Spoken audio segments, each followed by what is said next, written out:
ब्रह्ममुरारिसुरार्चितलिङ्गं निर्मलभासितशोभितलिङ्गं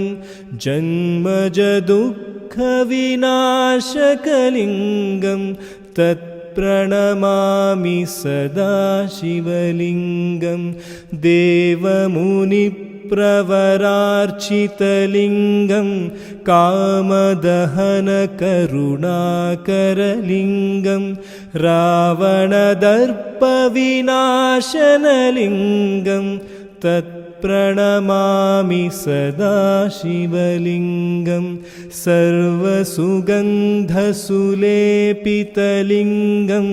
बुद्धिविवर्धनकारणलिङ्गं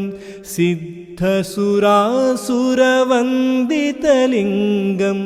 तत्प्रणमामि सदा शिवलिङ्गं कनकमहामणिभूषितलिङ्गं